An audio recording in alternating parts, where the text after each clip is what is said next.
Hello everybody! So I am here today to film a new video for my channel anyway, and that is a book recommendation video. So as I've mentioned before, my favorite genre to read is actually fantasy, and I have read tons of fantasy books over the years, and some I've really liked, some not so much, but I feel that there are a ton of fantasy books that I really love that I don't see very many people talking about or haven't even read. So I thought it would be kind of cool to film a fantasy book recommendation video where I choose some of my favorite fantasy books and tell you guys about them, and hopefully will inspire some of you to read these books that I have loved for so long. So of all of my favorite fantasy books, I chose the 7 of the ones that I don't feel very many people talk about, that I would love to see more people read and have them get the attention that I feel is due them.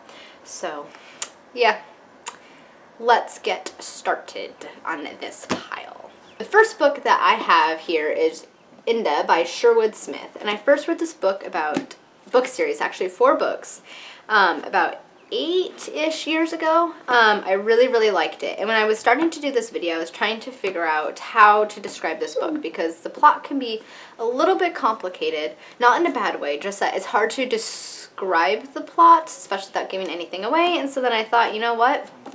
They do it on the back of the book. So I'm just going to read for this one the back of the book so you guys kind of know what it's about. So it says, Indevin Dowell was the second son of the Prince of Coriad Elgar. Tradition dictated that when his older brother Tanred inherited the realm, Inda would be his brother's shield arm, his military companion. Tanred, as heir, attended the King's Military Academy in the Royal City, a privilege which Inda, a youth with natural military talent, envied greatly. But like all second sons, Inda was to be privately trained at home by the brother whose lands he would one day protect. Only in times of impending war would the second sons join their older brothers in the royal city, so to be trained as captains of the king's army. So when the king's voice summoned Inda to the king's academy, he might well have felt foreboding or even fear. War was coming. Yet youthful Inda felt only excitement. But when Inda got to the royal city, he found that there were things that Tanred hadn't prepared him for. Profuse infighting and political factions divided the nobility and found physical, often painful expression among the students. Most perplexing was the abuse heaped on Inda's closest friend, the boy known as Sponge. Inda and all of Sponge's other companions were the recipients of the cruelest treatment possible by the other boys, and the oddest part of all was that Sponge was the king's own second son. But the efforts to sabotage Sponge's friends were only a faint shadow of what was to come for Inda, for his future would hold betrayals he couldn't even imagine, and before he grew to manhood, his fate would sever him from all he held dear and thrust him away from friends, family, and the life he thought he'd been meant to live, onto the perilous decks of pirate ships in beyond.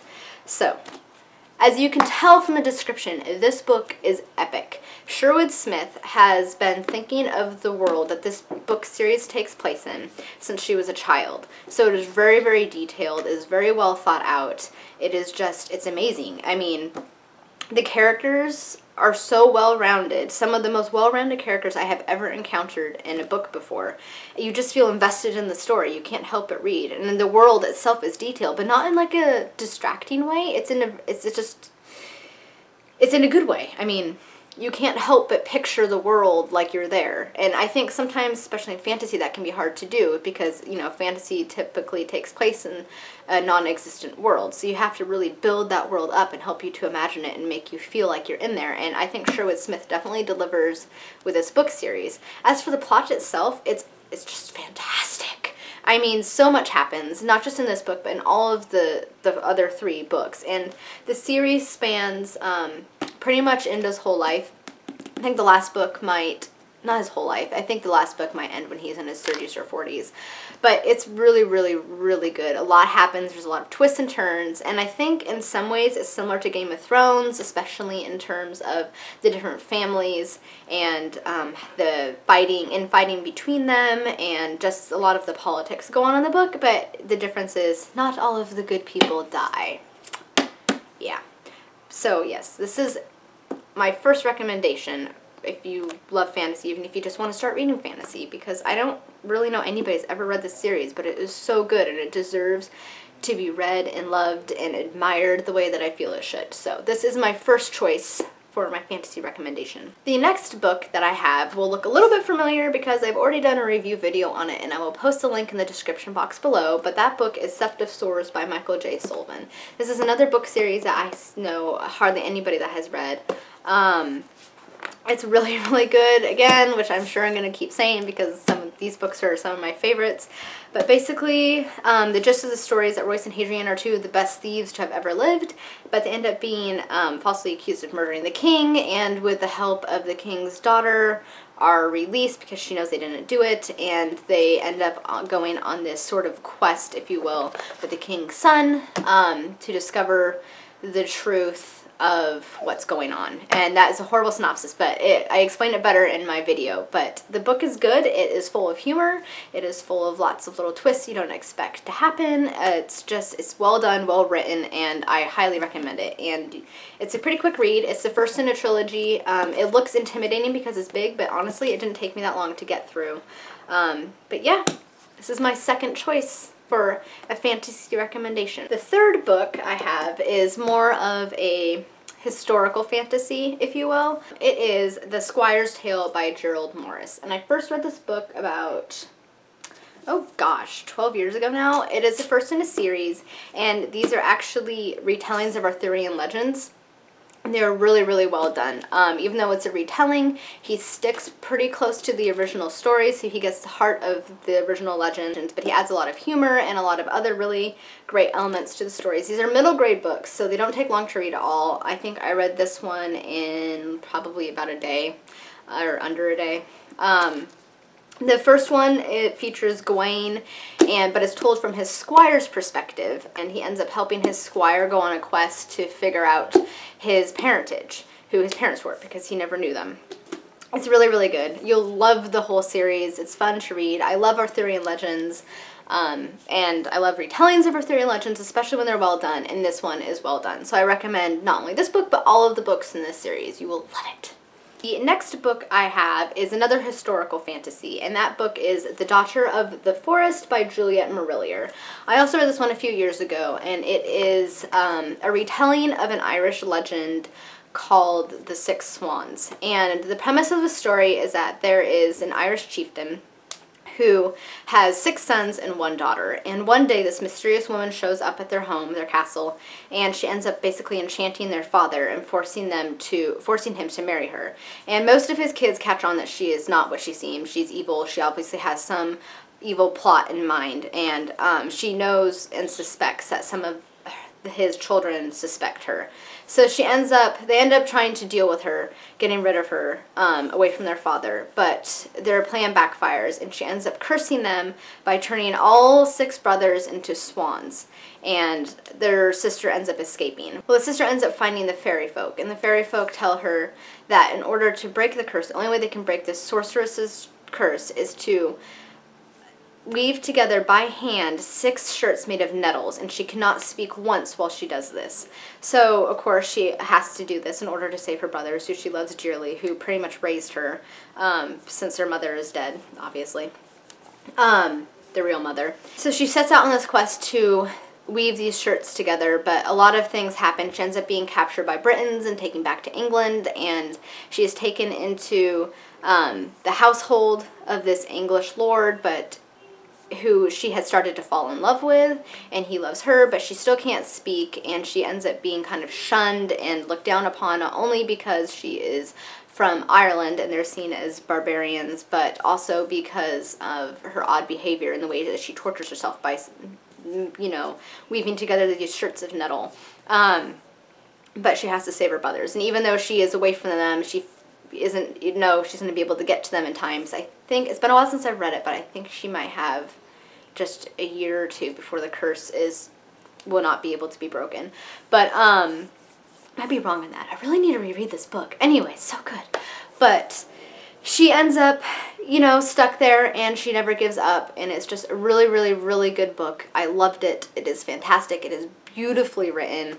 I think it's a fantastic retelling, and anybody who knows me knows I love everything about Ireland, the history, the mythology, the legends, everything. So if you love Ireland as much as I do, and Irish history and all of that stuff, then you will love this book. It's really, really good. So that was my next pick, Daughter of the Forest by Juliet Marlia. The next book I have that is also on my Kindle is The Way of Shadows by Brent. So I read this one a couple of years ago, and in this story it features an orphan thief, Azoth, and he is part of a little band of orphans, basically, who are led by this older kid named Rat, and they basically have to steal and give him a part of pretty much all of what they steal in order to survive. Is just a form of protection. But Rat is just horrible and evil, and one day he ends up attacking his friends Gerald and Baby Doll, and horribly attacking them savagely, and his friend gives him all of his money, and to be able to go to this kingdom's greatest wet boy or assassin, Brent, to see if he can apprentice himself to him and sort of make his life better in the way that they couldn't. So he finds Brent, and he refuses to take him on. He doesn't like to have apprentices, and he's like, you know, you don't even know what you're getting yourself into, but he's persistent. And so he tasks him with going and killing their guild leader, Rat. So seemingly Azoth succeeds, and he ends up getting Durzo to take him in as his apprentice and teach him his craft of basically being an assassin. So Durzo agrees, somewhat begrudgingly in the beginning, and he makes him change his identity, changes his name to Kyler Stern, and he trains him in the ways of becoming an assassin. But there's a lot more to the story, of course. There is a lot of twists, and there's a lot more to Durzo's power than just being extremely skillful. I don't want to give too much away because it will give away a big plot point, but suffice it to say, it is really, really good. The book series is a trilogy, is a bit sad, but I just couldn't put it down. I really recommend it. It's not, again, another series that I see a lot of people talking about, but trust me, it is so good. It is so good. And he actually has he has a new series out, and I can't wait to read the first one. I need to do that. Maybe I'll do that next month. I need to get on that. Ugh. Anyway, The Way of Shadows by Brent is my next recommendation for this video. So this next book that I am recommending, I have actually been seeing a lot more activity than when I first read it, and I think that's fantastic. But I feel like it needs even more attention than it is getting now. And that book is The Name of the Wind by Patrick Rothfuss. I first read this book 2 years ago, and I fell in love with it immediately. The Name of the Wind follows the character of Quoth. He ends up telling his life story to this man named Chronicler, who finds him in this tavern he owns, because you basically get the gist in the beginning that Quoth, is trying to hide from his past, sort of wants to retire and find a place of peace and safety that he hasn't had his whole life. But this Chronicler finds him and wants him to tell him his life story. He finally agrees, but says that he can only have 3 days in which Quoth will tell his story, and he needs to write it down exactly as Quoth wants it told. So it's a part of a trilogy. The whole series is a trilogy, and each book takes place on one day. So the first book is the first day that Quoth is telling his story. Second book, second day. Third book will be the third day. Third book has yet to be released, but I cannot wait. I've been waiting so long for the third book. So Quoth's story is that when he was a child, he raised by his parents, he's part of a traveling troupe of actors.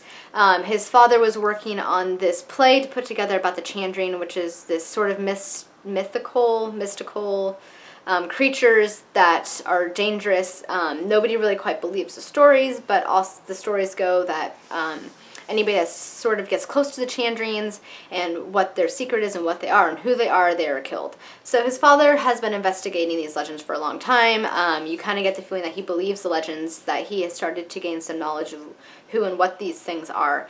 And one day, Locke, who is out in the woods, comes back. Locke.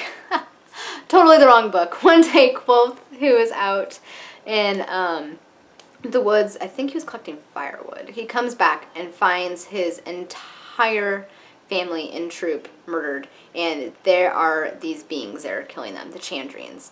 He's able to escape, and he is devastated. He ends up traveling to a city and living as an orphan, a thief in the streets for a long time. He eventually makes his way to he eventually tries to change his fortunes and travels to a magician's academy because he's always wanted to learn magic. And he succeeds, he gets himself in, and he gets himself into trouble, of course, but he also, a big part of what he wants to do is figure out who and what killed his family.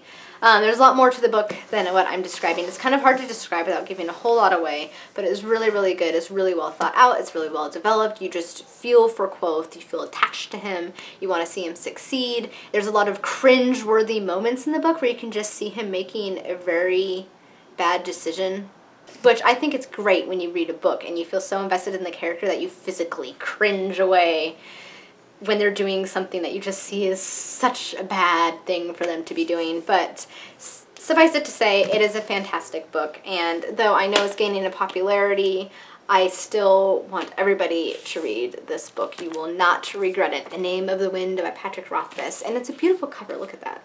So cool looking. My last book that I have for you guys is a fantasy recommendation, and it will look familiar because I just filmed the review video a couple of weeks ago, and that is The Lies of Locke Lamora by Lynch.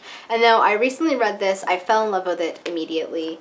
It follows Locke, which was what I was thinking of when I was trying to talk about Quoth, who is the leader of a group of thieves called the Gentlemen Bastards. And I'm realizing now that a lot of my books have thieves and thief children in them. Interesting. He is the leader of this group called the Gentlemen Bastards, and basically they're the best thieves in Comore City, unbeknownst to all of the other thieves, but they're able to keep their secret safe and take on these fantastic heists. But soon in the book, Locke and his fellow Gentlemen Bastards end up getting embroiled in this plan of this Grey King who is trying to usurp their Kappa, the Thief Lord, from power. He doesn't want to be involved in it, but he is forced against his will, and he gets caught up in events that are a little bit bigger than him, and basically the story follows how he not only pulls off the biggest heist yet, but also tries to escape from the hands of the Grey King and their current Kappa, Barsabi. I will link the video of my review down below because I give a better description than what I just did. But this book series is fantastic. I have been wanting to read it for a couple years, and I finally just got around to picking it up. But other than that, I don't see too many people talking about this book series, but it is so, so good. He creates a very vivid world. There's a lot of twists and turns in the book that I did not see coming, and I love it when that happens because I hate it when I am reading a book and then I kind of figure out where the plot is going and what the twist is going to be, like I did with Cinder, I believe, when I read that one recently. But it didn't happen with this book. I did not see a lot of the twists coming that happened in this series, in this particular book. And again, this is the first in a trilogy, and I just finished the second book, Red Seas Under Red Skies, and it was just as good as the first one. And it has pirates too. Come on, you can't, you know, not love a book that has pirates and ships. So those are the books, fantasy books, that I recommend. I hope that you guys will pick some of them up and read them, because let me assure you, they are all excellent books. You will love them. You will just be immersed in their world and will want more, I assure you.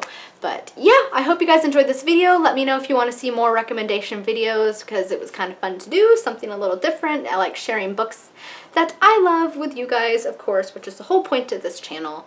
So yeah, until my next video, bye!